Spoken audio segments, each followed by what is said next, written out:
So we have another parable this morning. Who's ready for another parable? Who's ready to be challenged again this morning? I was trying to figure out which parable we should talk about. I had one that I've had on my desk now for about 5 or 6 weeks. But I said, well, the last 2 weeks were parables of challenge. Maybe we should pause from the parables of challenge. Maybe we'll come back to it for our final parable. But I said, why don't we do a parable of the kingdom this time? Let's change up the challenge. I see, some of you are like, I don't know if I'm going to go back anymore. Last week was too challenging.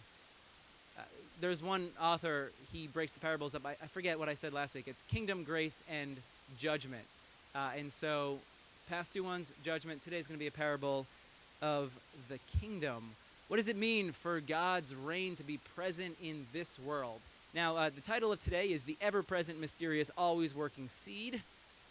That is our title. And I will say this, a lot of the inspiration for this came from Kingdom, Grace, Judgment, the book I referenced last week, from Robert Capon.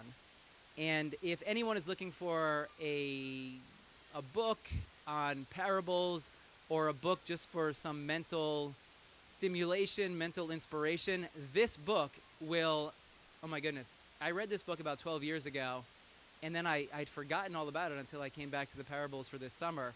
And reading through this one again, this book on the parables, it changed everything about how I see the parables and how I understand them. This one has deeply shaped today's sermon, and if you need a new good book for your shelf or fall reading, I would highly recommend this one. Now, let's begin with the parable. And this is a parable that most of us will probably be familiar with. This parable shows up, as we'll see here in a couple of moments, the parable shows up in all three of the synoptic gospels, Matthew, Mark, and Luke. And it shows up in the beginning of Jesus' ministry. This actually happens to be the first parable that Jesus offers. And as we'll see in a moment, because it's the first parable, the disciples aren't sure what to make of it. They're a bit confused. It's called the parable of the sower. It's often how it's known. Maybe you've heard about it before. We're going to look at the translation in Mark. So Mark chapter 4. Again, Jesus began to teach by the lake. The crowd that gathered around him was so large. Again, this is the beginning of Jesus' ministry. Everyone's wondering, what in the world is he talking about? Who is this man? So the crowds are massive at this point. They begin to dwindle a little bit later on, but this is the very beginning of his ministry, and people are trying to figure out, what in the world is he talking about? What is he all about? So he had to get into a boat, and he sat in it out on the lake. This would have been a natural amphitheater. Jesus would have rowed out in the boat, and his voice would have been able to project across the water much farther than if he was simply sitting right there on the side of the lake. So he sees the crowds. He says, I don't have a megaphone today. However, will the people in the back be able to listen to me? We don't have Ted, our sound guy, here to crank the volume up. Let me get into a boat so that I can project my voice so that every single person who is gathered here right now can hear the words that I am teaching, this parable that I am about to drop the mic with. Now, all the people were along the shore at the water's edge. They were leaning in because they were curious. And he taught them many things by parables. And in his teaching, he said, listen, a farmer went out to sow his seed. As he was scattering the seed, some fell along the path, and the birds came and ate it up. Some of the seed, it fell on rocky places where it did not have much soil. It sprang up quickly because the soil was shallow. But when the sun came up, the plants were scorched, and they withered because they had no root. Other seed fell among thorns, which grew up and choked the plants so that they did not bear grain. Still, other seed fell on good soil. It came up, grew, and produced a crop, some multiplying 30, some 60, some 100 times. Then Jesus said, to end the parable, whoever has ears to hear, let them hear. Now at this point, this is Jesus' first parable. He's probably like, man, that was a good parable. Like, wow, all right. I'm here out on the lake. Everyone's listening to this, and he's probably thinking, I rocked it. And here was the response. When he was alone, after everyone had left, the 12 and the others around him, they asked him about the parables. Like, what was that? But the 12, being the disciples, those that he had gathered to journey with him, to travel with him, to do ministry with him, they waited until they were alone. Because they had been with Jesus for a little while. They didn't want all the others to know that they didn't understand what he was talking about. You know how that is. You're in a class, the teacher teaches something, you don't get it, but you don't want anyone else to know that you don't get it because you assume that everyone gets it but you. That's what's happening here. The 12, when they're alone, they're like, this thing, like these parables, like what are they? What are we supposed to do with them? Again, this is the opening parable, so they had not heard a parable yet, and they also really hadn't heard Jesus talking about the kingdom of God yet. This was something new to them. Jesus was reframing who God was, how God was interacting with people. He was breathing new life into God. And so everything that he was teaching, it was kind of new. He was teaching in a new way. He was teaching with authority. So all of this for the disciples and that entire crowd, they were wondering, okay, I don't quite understand all this yet. They're wondering, what exactly is he talking about? Oh, there's that laser beam. I forgot I even had that, sorry. I remember when I found that, I was like in the middle of a sermon, and I realized I had been pointing for years with this thing, if we ever had a map, and then I realized, oh, I could just do this. Hey, this part right over here. So the disciples are asking, what are you talking about? And then Jesus said to them, don't you understand this parable? Come on, guys. How then will you understand any parable? If you don't understand this, how will you ever understand anything that I am teaching you? Which then, how do you think the disciples felt after this? Shoulders slumped, dejected, like, man, come on. He chose me. He saw potential in me. And now he's like, you guys so dull, you don't even understand this? Like, are you going to get anything that I'm talking about? As we said, this parable shows up in all the synoptic gospels, Matthew, Mark, and Luke. And this means that this parable is extremely important for understanding Jesus and his ministry. All three of these gospel writers said this parable is important. For anyone reading this gospel later on down the line, in order for them to understand who God is, how God is at work in the world, for what Jesus was doing in the world, well, we have to start with this parable. We have to begin here. So that's what these three parables do. It's as if here Jesus is saying, if you don't grasp this truth, what I'm communicating in this parable, well, then you won't understand me. If you don't understand this parable here, you won't understand me, and you will not understand the work that God is doing in the world right here, right now. Another way of saying it, if you get what I'm saying, if you understand this parable, Jesus speaking to his disciples, if you understand this one right here, then you'll see and you'll experience the work of God in and around you. If you miss it, you're going to miss everything. If you get it, you're going to be taken deeper into what God is up to in the world. So Jesus, knowing this, decides that he is going to throw them a bone here, and he offers an explanation for his disciples. When they are all alone, after the crowds have left, Jesus has given this parable. The 12 come up, they're like, teacher, rabbi, we don't understand this. Please, can you break it down for us? Jesus kind of slaps them on the wrist a little bit, and then he's like, all right, guys, let me help you out a little bit here. Because you're the 12 that I've chosen to continue this mission forward. If you don't get it, like, this whole thing is going nowhere. Like, you know, we got to shut this tractor beam down. Otherwise, hey, we're never getting out of the Death Star. So Jesus says, all right, lean in a little bit and let me explain this one for you. The farmer sows the word. Jesus is explaining it this way. Okay, here we go. The farmer in this parable, he's sowing the word. Now, let's pause here for a moment. And again, I say this all the time, but here's how you read the Bible. You read the Bible, and you don't just breeze through it really quickly, like, oh, good, I read 5 chapters today. Awesome, on to the next thing. No. You stop as many times as you have to stop.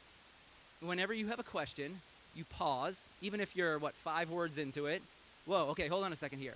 You ask the question, and then you try to find some answers to the question that you're asking. Try to figure out, okay, well, what does this mean? So let's think about this here for a moment. Word is the Greek word logos. Where else is the word logos used? John chapter 1. In the beginning was the Logos, the Word. The Logos was with God. The Logos was God. He was with God in the beginning. Through him, all things were made. Without him, nothing was made that had been made. In him was life, and that life was the light of all mankind. The light shines in the darkness, and the darkness has not overcome it. What is this parable saying? The farmer sows Jesus. Sometimes we read word and we think, well, it's the Bible. Or we think it's the gospel. But with this parable, what Jesus is saying here is, I'm the one being sown. The farmer, speaking about God the Father at this point, is sowing Jesus around the world. Now, let's keep going with the parable. We find the farmer sows the seed, sows Jesus, and some of the seed fell on the hard path. Some fell in the rocky places, some in the thorns, and some on good soil. Pause for another moment. What this tells me, what this tells us, is that the farmer is really not being careful where the seed is being sown. If you are a good farmer, you have limited seed. You are going to be mindful of where you sow that seed. You are not going, if you have a field, first you're going to cultivate the field so that it has the right conditions for the seed to be fruitful and to grow into what the seed is supposed to grow into. If there is a thorny field and you are a good farmer, will you throw that seed into the thorns? If there's rocky soil, will you throw the seed into that rocky soil? If there's a hard path where nothing can penetrate the soil, will you throw the seed there on that soil? No, you're going to wait for the good soil. Now, why is the farmer doing this? Because it's being sown everywhere, which then raises a couple of questions for us. Is there anywhere in this creation where the presence of Christ isn't? Go back to John 1, the part that I highlighted and read for you. Through him, through Jesus, through the Word, all things were made. Without Jesus, nothing was made that has been made. The question, is there anywhere in the creation where the presence of Christ isn't? How about another question? Is there anywhere where Christ isn't at work in this creation?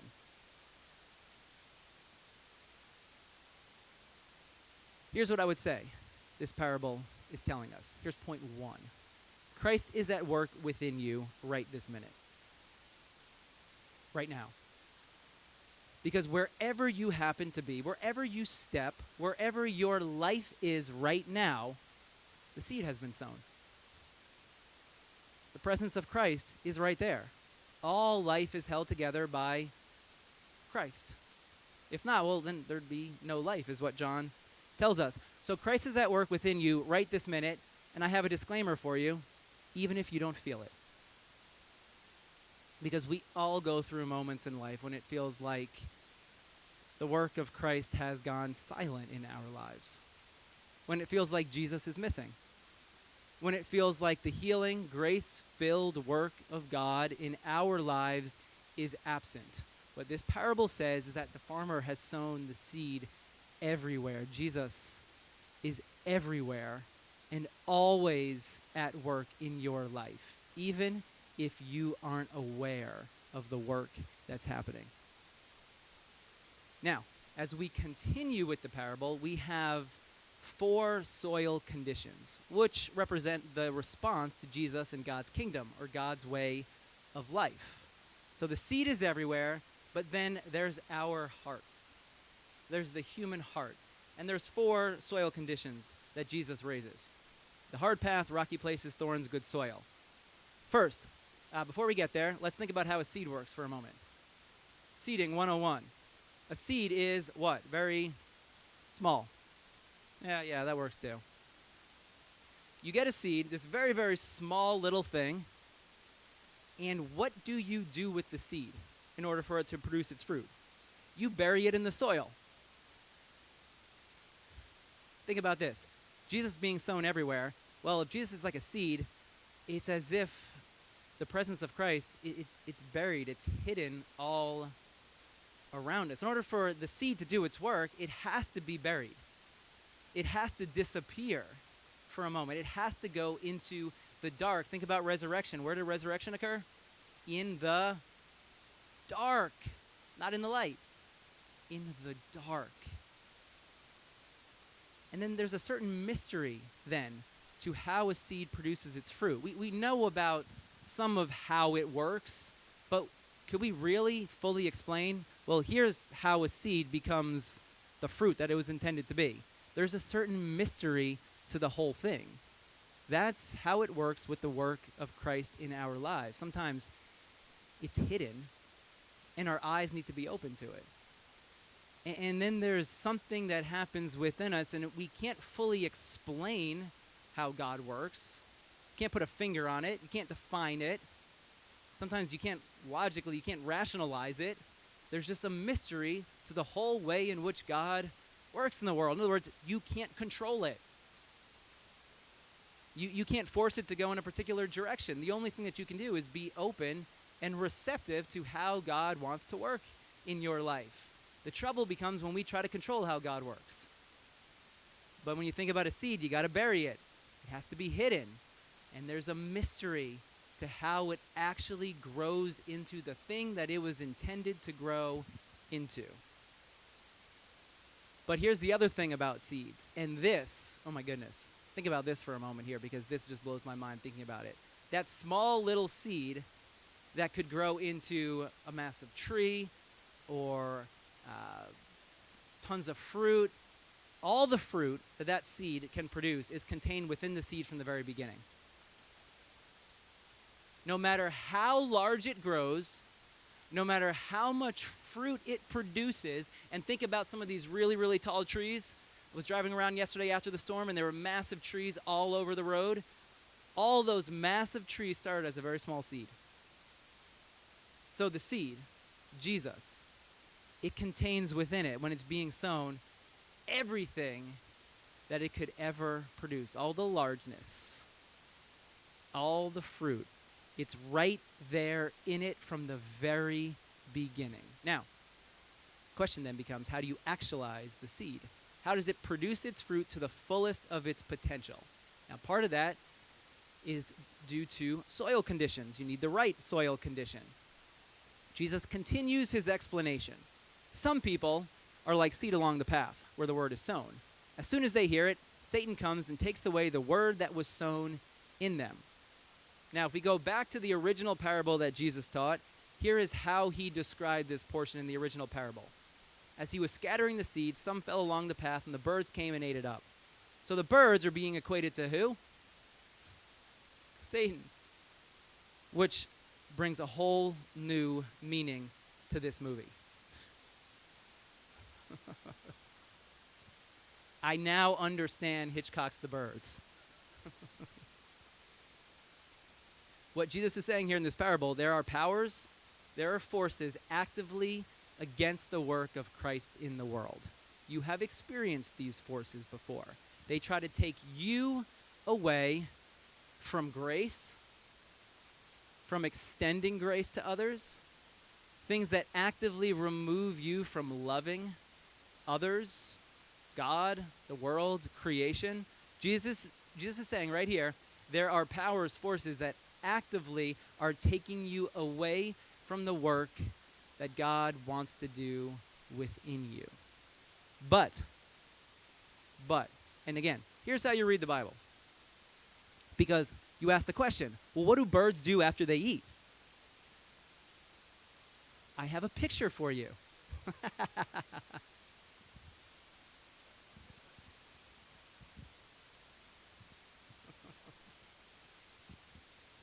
Seeds are not digested.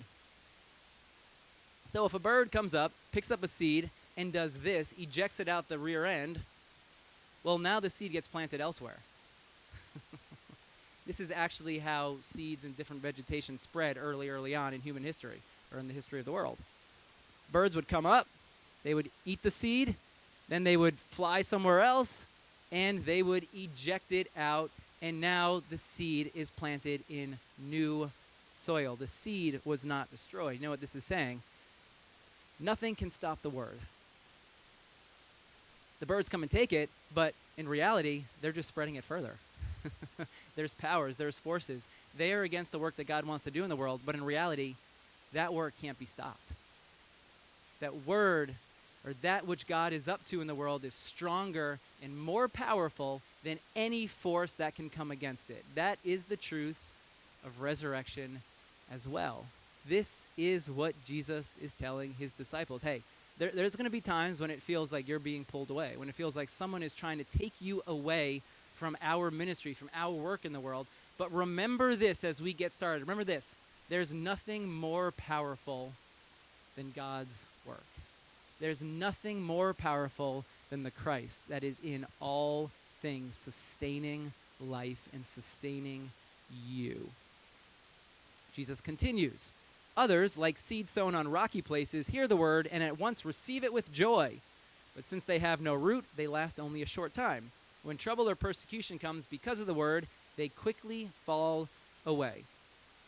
There's rocky soil. And that soil ends up not allowing the seed to produce its fruit because the roots can't go deep enough. The roots are blocked by the rocks. Jesus is talking about a shallow type of faith. A faith that didn't take time to develop. If you want to develop in your faith, if you want to allow the seed to produce fruit within your life, if you want to be aware of what God is up to in your life, it is going to take time, commitment. There's one way of holding faith, and that's an intellectual faith that remains in your head. You can have all the right answers, believe the right things, but Jesus is saying that type of faith, that's not going to sustain you in the midst of hardship. If it's a faith that stays up here in your head, and you can just spit Bible verses out at people, well, there's no heart behind it. There's no experience. True faith needs experience. So that when you go through hardship, and Jesus clearly says you will go through hardship, he's telling his disciples right from the beginning, this path that we're walking, this path that I'm leading you on, it's not an easy path. Your life is not going to be perfect in the sense that there's going to be no troubles that arise in life. But what Jesus wanted to produce in the life of his disciples and us as followers of Jesus today is a type of faith, a life that can carry you through the hardships that inevitably will come in life. We will all face moments of pain, of difficulty.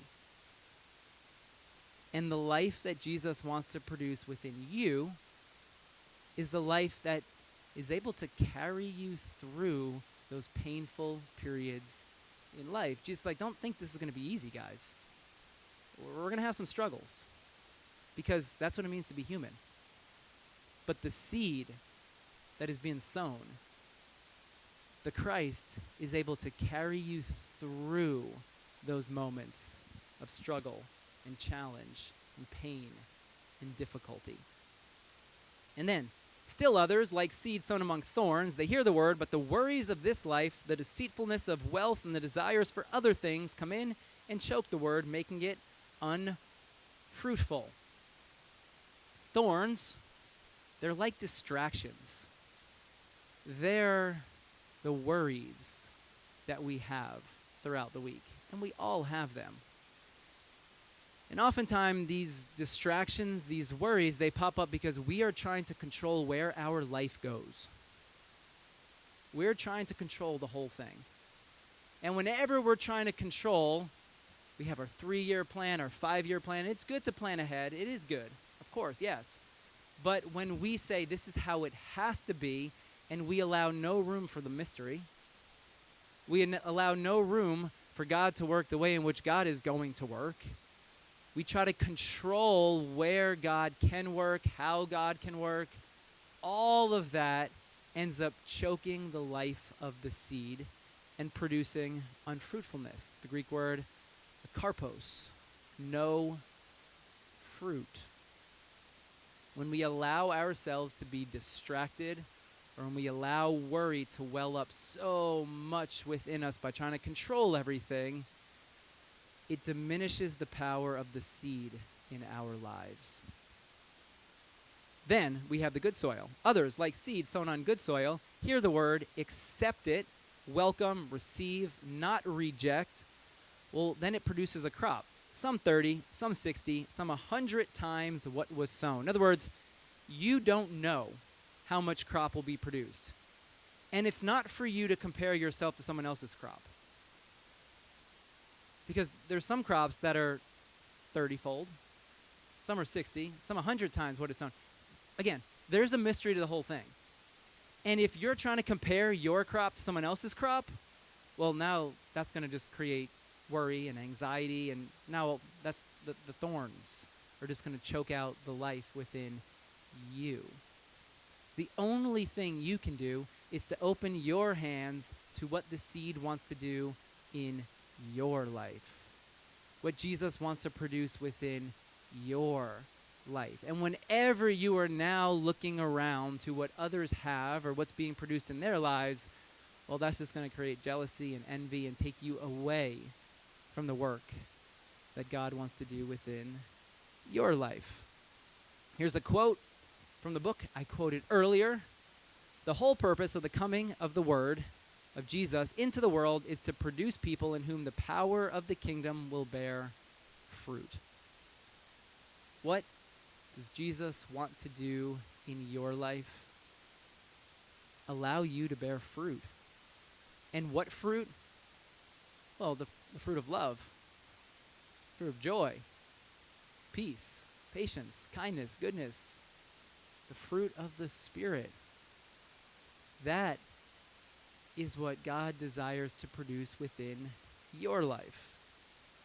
So the question then is, well, how do you make that happen? First, we have the rocky soil. And imagine the rocks symbolizing the hardships that you have in your life.